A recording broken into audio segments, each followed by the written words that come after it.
I must congratulate all of you who have given your strength, your focus, your time, your effort, your toil to make these games a success.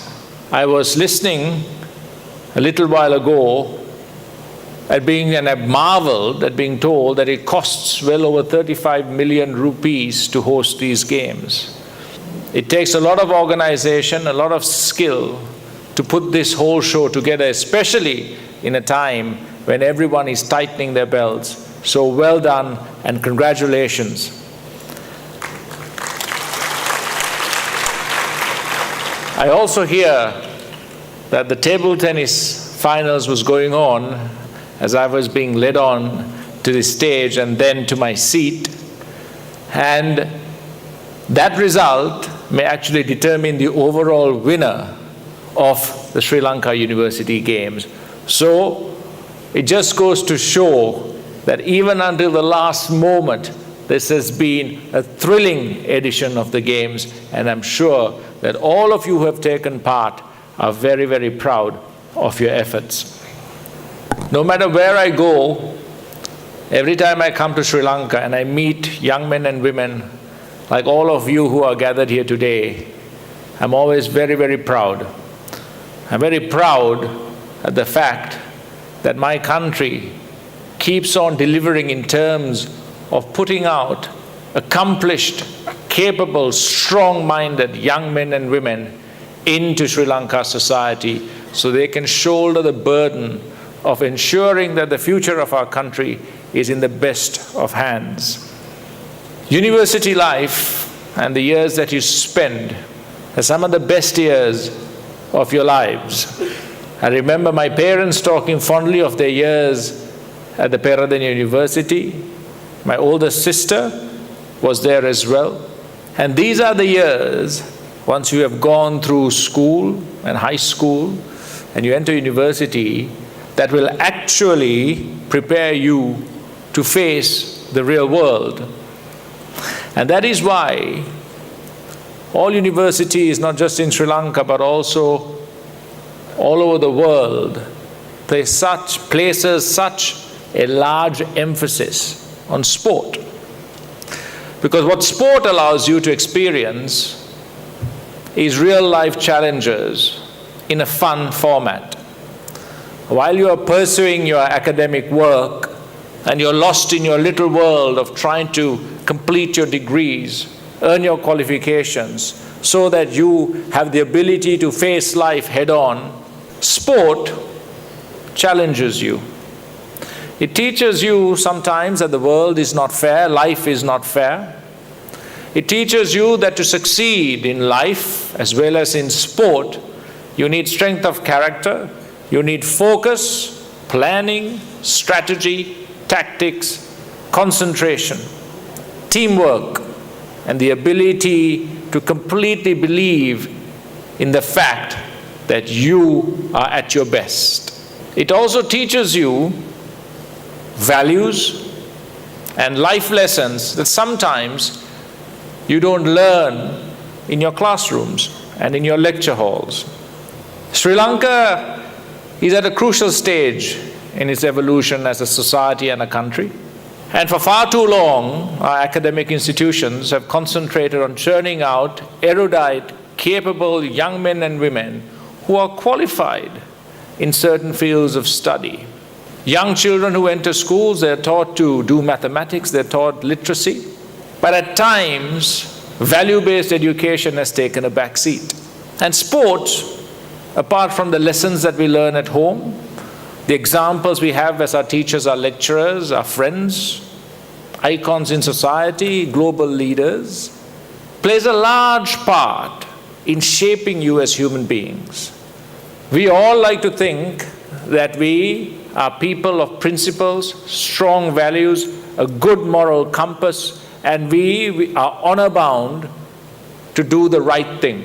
I would like to take you back to the words and the example that Senior Professor Amarasena has said before you of the football match. Now, no one likes to lose. Everyone likes to win.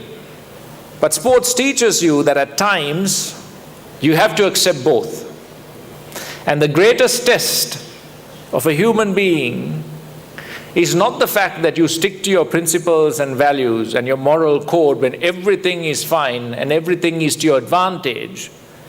The real measure is whether you can do the same when the world seems against you.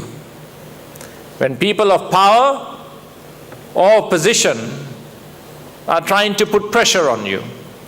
When you have a lot to lose, can you still have the courage to face them, look them in the eye, and stand your ground?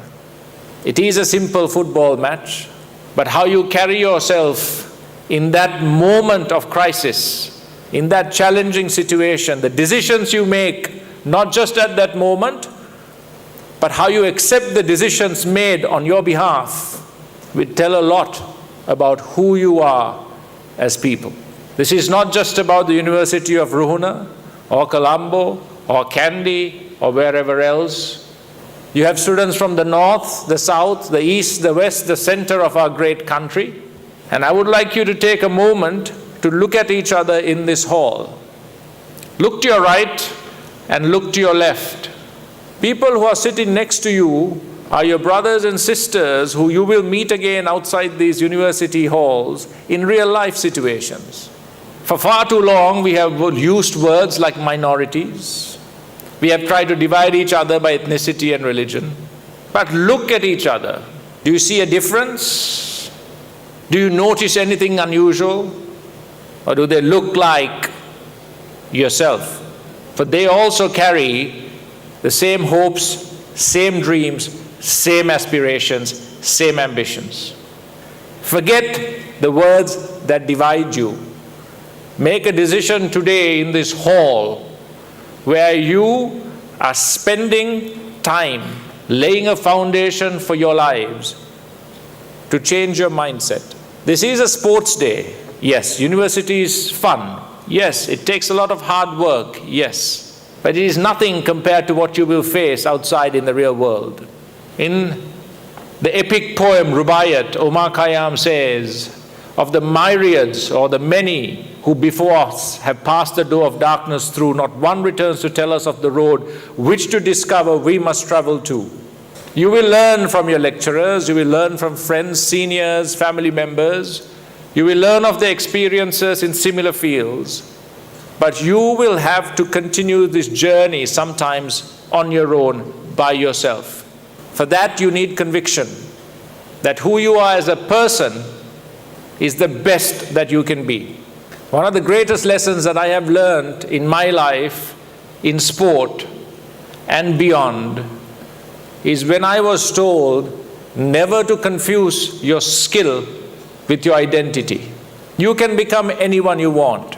A doctor, a lawyer, accountant, the traditional jobs that our parents used to push on in, an actor, a sportsman, a computer engineer, software engineer, inventor, entrepreneur, whatever it may be. That is what you do. That is not who you are.